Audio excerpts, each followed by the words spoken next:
Hi, I'm Travis Brown of the Fort Worth Star-Telegram. I'm here with Ryan Osborne, also of DFWVarsity.com on the Star-Telegram, and it's that magical time that comes every 2 years in Texas, UIL Realignment. We're here at Birdville ISD Athletic Complex and Fine Arts Facility, where all the coaches of North Texas, athletic directors, whatnot, came to figure out what their new districts will be, figure out what their new regions will be, figure out who their new playoff pairings will be, and also fill in those holes on non-district schedules.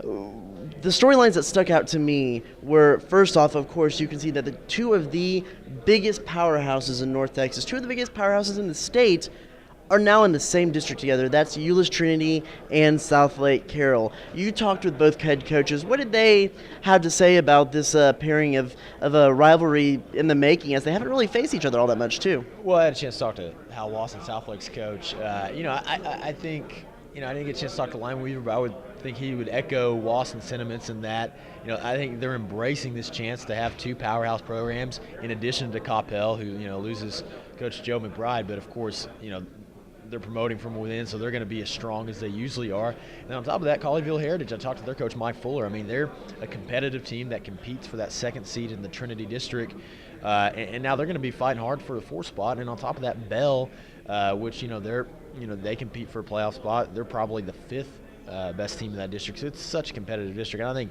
I don't know if that was much of a surprise to everyone, because you never really know what to expect. But as far as the games you're going to be circling today for this upcoming season, a lot of them is going to be coming from that district. That is just such a competitive district. So much talent in the Mid-Cities, South Lake, Coppell region, and they're going to be going at it. I mean, week after week, it's going to be a lot of fun this fall. I talked with Coach Golden over at Keller Timber Creek, who used to be a district foe against South Lake, and I know those Keller schools like playing against South Lake, or at least the rivalry there, but he said he was a little glad that maybe that South Lake, they won't have to face them every year in the district slate, so that's a good thing. Another big storyline that was talked about a lot through the fall football season was Aledo. They are now out of that Fort Worth ISD district that gave them such a cakewalk and really made them make national news this year with the amount of points they were able to put up. You talked with Coach Buchanan also. What did he have to say?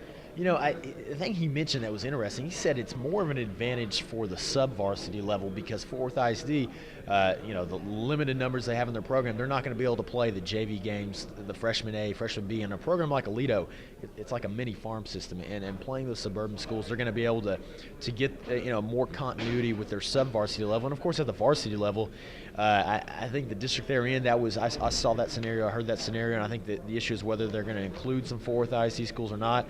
Obviously, they chose not to, and I think it's best for all parties because let's just be honest. There is disparity between Fort Worth ISD schools, schools inside the 820 loop, and schools outside the 820 loop, and even Dunbar.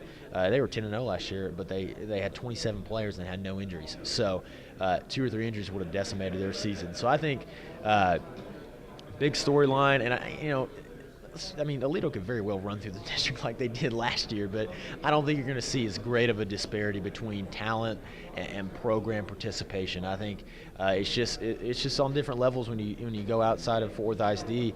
And it's obvious from last year the results of Aledo, set every single scoring record in the country. Right. Aledo jumps into District 8 with Burleson, Centennial, Cleburne, Crowley, Everman, Granbury, and Joshua. Really kind of taking Aledo's place in one of those Fort Worth ISD districts is Grapevine.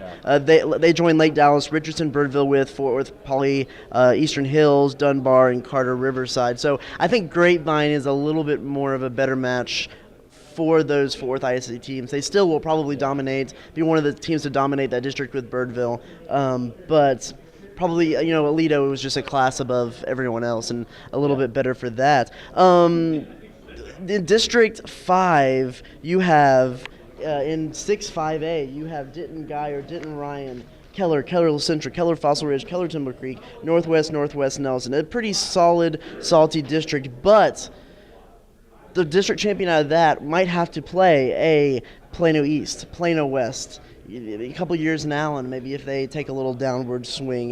Louisville, the District 6 that they're matched up against has 9 teams. It's Allen, the Louisville schools, the Plano schools, and McKinney-Boyd, which That's a very, very tough gauntlet to go against, and a 4 seed from that district could be a district champion in any other district, and you might have to face that. So interesting matchup for the Keller schools. Yeah, I mean, I think the thing to notice is a lot of these districts a lot of them stayed intact. Like District 3, 5A last year is going to be District 4, 6A this year. I think the Arlington schools in 4th basketball. But the thing to notice is the differences between the bi-district pairings. Because look at Arlington Bowie. I mean, they've been a very competitive 5A team, but they run into the buzzsaw of South Lake Carroll in the first round. Same with Arlington Martin, because when you're paired up like that, you could be the one, or if you're the 2 seed, second best team in that district, and you're still paired with a top team like Carroll or something like that. So I think looking at the differences in the bi-district pairings, that could have a bigger impact than the actual district pairings, I think. Right. Well, the realignments are out. 2 more years are in the books for Texas high school football, basketball, really all the sports. And so be sure to check dfwvarsity.com on Star Telegram for recaps, reaction, and those actual district lineups.